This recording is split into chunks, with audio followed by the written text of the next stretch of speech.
Mile and 3/4 in front of them for the Barry Hills Further Flight Stakes. Featured action here at Nottingham, and on the inside, Tashcan was one of the best away, but it looks as though Rajinsky and Urban Artist are going to be the two to go on. True Shan will tuck in behind them, racing in 4th position, and Buzz is going to settle at the back of the 5-runner field. Up past the enclosures they come. It is Rajinsky. Out in front for HarryDavies, leads up here by 3/parts of a length over Urban Artist and PJ McDonald in 2nd position. So the length and a half away to Tashcan, 2 shades of blue back in 3rd spot for Ben Robinson, with a similar margin to True Shan and Holly Doyle racing in 4th position. And then Buzz on this comeback. Remarkable effort to see him back on track at the tail of the field in the hands of Ross O'Ryan, and would spot the leader about 8 to 9 lengths as they make their way inside the final 1.25 miles. So it's Rajinsky, winner of the Cesarewitch Trial last year, leads up by 3/parts of a length over Urban Artist, the mare who finished 2nd in the Bronte Cup and the Lily Langtree in the last season. A couple of lengths away to Tashcan, such a consistent performer at the top tier, 5th in the Gold Cup and 3rd in the Prix de Cadran, with a gap of 3 or 4 lengths to True Shan back in 4th place. Winner of this race 12 months ago, True Shan, for remarkable weight-carrying success in the Northumberland Plate, and also rounded out the season with success in the Long Distance Cup on Champions Day. And Buzz then at the back of the field. Buzz, who returns from this lengthy absence, was the Cesarewitch winner, of course, back in the 2021 season. Heading towards the end of the back straight, the Barry Hills Further Flight Stakes 2023, and it is Rajinsky. Up on the inside, a narrow leader. Half a length now over Urban Artist. She's continued to apply pressure throughout. Length and a half away is Tashcan.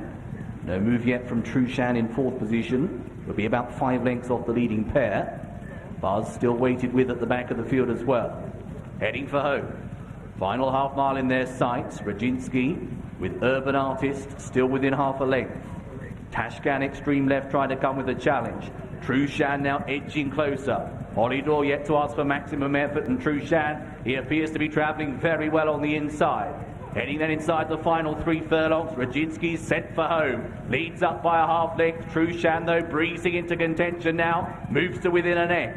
They go away from Tashcan. Back in 4th place is Urban Artist. Buzz can't get on terms as they work their way down inside the final furlong and a half. True Shan's got to dig in deep here. Rajinsky is running a mighty race. Heading towards the final furlong. True Shan near side on the far side of Rajinsky. Inside the final furlong they head. Rajinsky is battling away, finding a bit extra. True Shan has a neck to find. Tashcan tries to run on. Rajinsky, though, is seeing off True Shan. Rajinsky all out, Tashcan lunging. Rajinsky has won the further flight, has denied True Shan. Tashcan rallying right near side. They are away from Urban Artist and Buzz. Oh, racing writes its own scripts, particularly in this week of all weeks. And Rajinsky has turned over True Shan and Tashcan.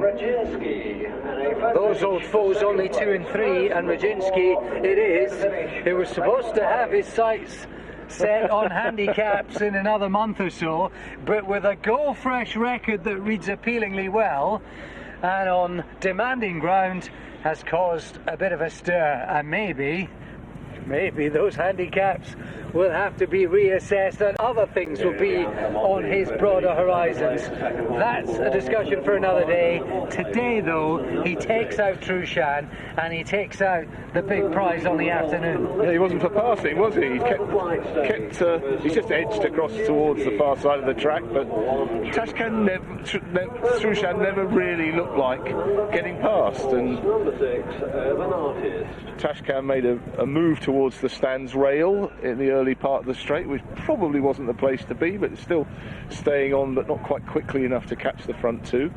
As Rajinsky and HarryDavies become the second jockey not able to claim his £3 to win successive races at Nottingham, and if they are going to go for the Chester Cup, he'll have to contend with a penalty, and on the other hand, the jockey will be able to claim in the Chester Cup if Harry has the right. So an upset, but it didn't look like a fluke, if that sounds right. No. 10, 11, 12 pounds wrong in terms of the ratings if you adjust the weights and Trushan's penalty, but it's just a willing attitude. He's controlled things from the front out in front, and he's found plenty. A really well judged ride. In the middle part of the race, Urban Artist does have applies a little bit of pressure to the winner, but in most of the race he's got his own way out in front. Trushan, as he was last year, a little bit keen early on, but by this stage Holly's got him pretty well settled in 4th place behind Tashkan, I beg your pardon. Who's kind of run like he does, doesn't he?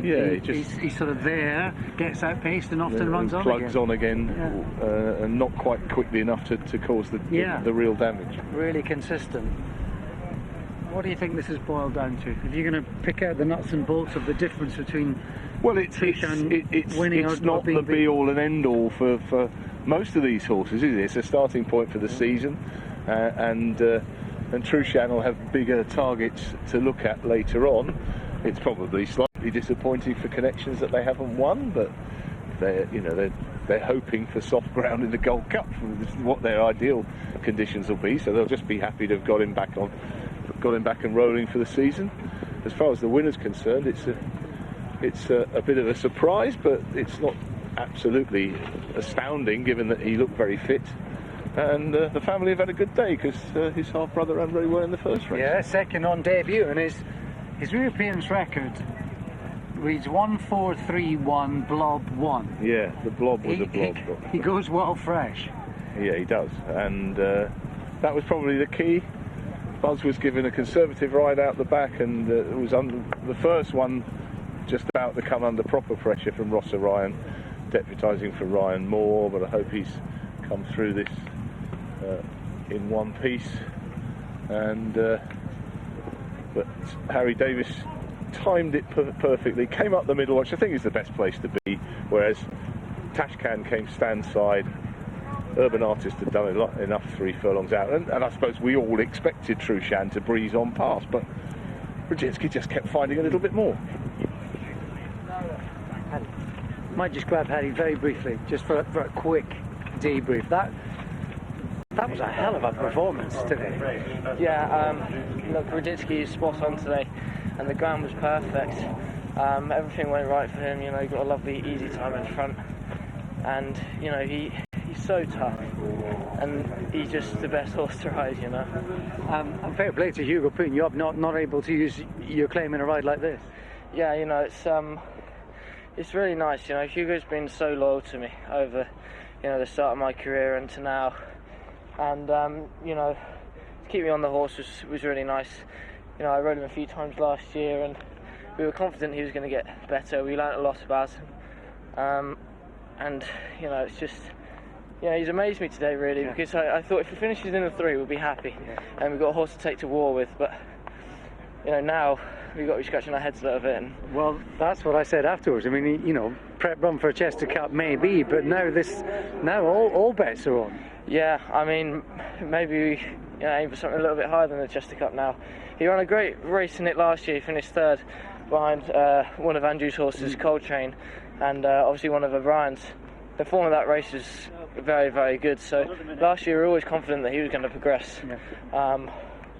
But the team has done such a good job with him, keeping him sound and keeping him well, and they haven't been able to use the grass yet. This is his first time on the grass, and the possibility of getting a horse fit is really hard. So Hugo's done a fantastic job getting him there ready. And you said you learnt 1 or 2 little things about him last season. What were those?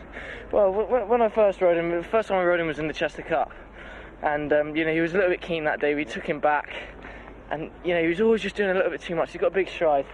But he was when I rode him in the Cesarex trial last year. I took a bit of a gamble. And I spoke to Hugo beforehand, and I said, "Please let me bowl forward. There isn't much pace." he said, well, I trust you. He said, you know, just get it right. And luckily he won that day. So, you know, we thought we would just let him rock and roll. And to be honest, he doesn't do a tap in front. You know, he goes around a big loop in his, you know, on his mouth. And I'm just very, very proud of the horse, you know. Fantastic. Well, they'll be delighted because his half-brother finished second on debut earlier, so the future's bright for him. Yeah. Look, he's an absolute gent, that little horse. You know, he was so well behaved beforehand.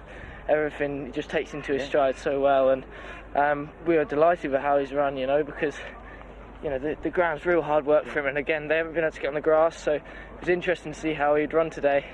And yeah, the team have done a great job with all the horses there, and I'm sure Hugo's going to have a great season. You finished it off. Well done. Thank you very much. Thank you. Well done, HarryDavies. Hugo Palmer. And 16-1 shot Rajinsky, who has beaten Trucham, 4-9 favourite, beaten on the 2023 return. Half a length between them. That's the Barry Hills Further Flight Stakes. And the time was this, 3:22.90, 25 seconds above the standard. Going to get the thoughts of Megan Nichols on this. Trucham